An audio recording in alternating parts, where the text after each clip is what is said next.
نحمده ونصلي على رسوله الكريم اما بعد بسم الله الرحمن الرحيم عن عقبة بن عامر رضي الله تعالى عنه قال قلت يا رسول الله من نجات قال امسك عليك لسانك وليسعك بيتك وابكي على خطيئتك رواه الترمذی۔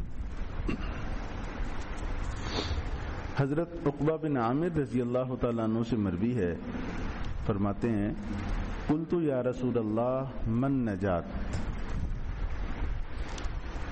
کہ میں نے عرض کی یا رسول اللہ نجات کیسے ہو سکتی ہے، بچاؤ کیسے ہو سکتا ہے؟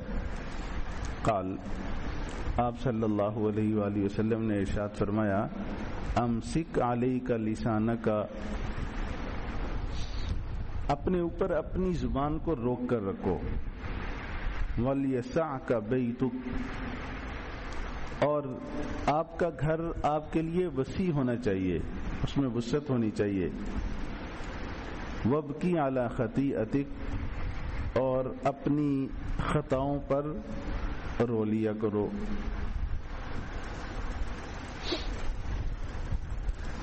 اب دیکھیے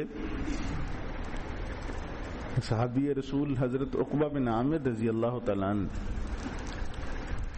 جناب نبی کریم صلی اللہ علیہ وآلہ وسلم سے کتنا خوبصورت سوال فرما رہے ہیں۔ میں نے عرض کیا نا کہ صحابہ کرام رضوان اللہ تعالیٰ علیہم اجمعین کی نظر ہمیشہ آخرت پر، نجات پر، جنت پر، حضور کی معیت پر ہوتی تھی۔ جتنے سوالات تھے آپ دیکھیں کہ وہ جب بھی پوچھیں گے اس سے متعلق پوچھیں گے، آخرت سے متعلق، جنت سے متعلق۔ آج ہمارے سوال ہیں تو اس میں ہماری دنیا کے ارد گرد وہ گھومتے ہیں، میرا کاروبار بڑھ جائے اس کے لیے کوئی وظیفہ بتا دیجئے، میری اولاد اس کے لیے بتا دیجئے، اس کو ترقیاں مل جائیں، اس کو کامیابیاں مل جائیں، جو کچھ بھی ہے زیادہ تر ہمارے سوالات اس سے متعلق ہیں۔ لیکن حضرات صحابہ کرام رضوان اللہ تعالیٰ علیہم اجمعین جب بھی پوچھتے ہیں آقا کریم صلی اللہ علیہ وآلہ وسلم سے تو اکثر اس طرح کی چیز پوچھتے ہیں، خیر الناس، لوگوں میں سب سے بہترین کون سا ہے؟ کل کی حدیث آئی ہے۔ اور آج حضرت عقبہ بن عامر رضی اللہ تعالیٰ عنہ پوچھ رہے ہیں یا رسول اللہ مجھے یہ بتا دیجئے میری نجات کیسے ہو جائے گی آخرت میں جنت میں پہنچ جاؤں، مجھ سے پوچھ نہ ہو، میری پکڑ نہ ہو۔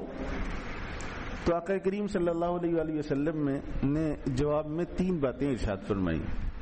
فرمایا امسک علیک لسانک، اگر نجات چاہتے ہو تو پہلی اس بات کا اہتمام کرو کہ اپنی زبان کو اپنے اوپر روک کر رکھو، اسے بے لگام نہ ہونے دو، بولتے چلے جاؤ، بولتے چلے جاؤ، بولتے چلے جاؤ۔ اس کا نتیجہ کیا ہوگا کہ یہ تمہیں وہ جہنم میں گرا دے گی، نجات مشکل ہو جائے گی آپ کے لیے۔ اور آپ دیکھتے ہیں کہ سب سے زیادہ گناہ وہ سرزد ہوتے ہیں تو زبان سے ہوتے ہیں، بلکہ ایک جگہ تو جناب نبی کریم صلی اللہ علیہ وآلہ وسلم نے ارشاد فرمایا کہ 2 چیزوں کی ضمانت مجھے دے دو، جنت کی ضمانت مجھ سے لے لو، ایک جو 2 جبڑوں کے درمیان ہے اور دوسری جو 2 رانوں کے درمیان ہے، یعنی زبان اور شرمگاہ، ان 2 کی ضمانت دے دو، غلط استعمال نہ ہو۔ جنت کی ضمانت حضور نے فرمایا میں ضامن بنتا ہوں جنت ملے گی۔ تو زبان فرمایا اس کو روک کر رکھو۔ اور دوسری چیز وَلْيَسَعْكَ بَيْتُكَ، آپ کا گھر آپ کے لیے وسیع ہونا چاہیے۔ کیا مطلب؟ آپ کا زیادہ وقت آپ کے گھر گزرنا چاہیے، لوگوں کے اندر زیادہ وقت گزرے گا تو لازماً ہے کہ زبان زیادہ چلے گی۔ اگر آپ زبان زیادہ نہیں اپنی زبان پر کنٹرول کریں گے تو سامنے والے کی زبان کو کیسے روکیں گے؟ وہ چغلی بھی کرے گا، وہ غیبت بھی کرے گا، وہ اور گناہ کی باتیں وہ سرزد ہوں گی۔ زیادہ اختلاط سے زیادہ گناہوں کے امکانات ہیں، الا یہ کہ نیک صحبت ہو تو وہاں آدمی اس نیکی میں گزرتا ہے۔ لیکن عام طور پر ہماری صحبتیں آپ دیکھیں، آپ جہاں بھی مجلس آرائی ہوگی خیر سے آغاز ہوگا، شر پہ اختتام ہوگا۔ اس میں نتیجہ یہ ہوگا کہ کسی کی چغلی، کسی کی غیبت، کسی کے بارے میں غلط بات، تو فرمایا اگر نجات چاہتے ہو تو اپنے گھر کو، آپ کے لیے آپ کا گھر وسیع ہونا چاہیے، یعنی آپ زیادہ سے زیادہ وقت گھر کے اندر گزارے. اور تیسری چیز وَابْكِي عَلَىٰ خَطِيئَتِكَ، انسان ہے کبھی گناہ ہو جائے تو فرمایا اس پر رو لیا کرو، ندامت کا اظہار کر لیا کرو.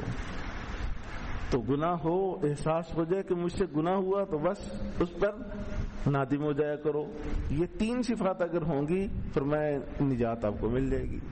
کتنا آسان نسخہ ہے، 3 باتیں یاد کر لے کوئی انسان، 3 باتیں پلے باندھ لے، انشاءاللہ نجات یقینی ہے. پہلی، زبان روک کر رکھنا، زیادہ وقت اپنے گھر میں گزارے یعنی خلوت میں گزارے. اور تیسرا، غلطی ہو جائے تو اس پر ندامت کا اظہار کر لیں. اللہ کریم مجھے اور آپ کو توفیق عمل نصیب فرمائے.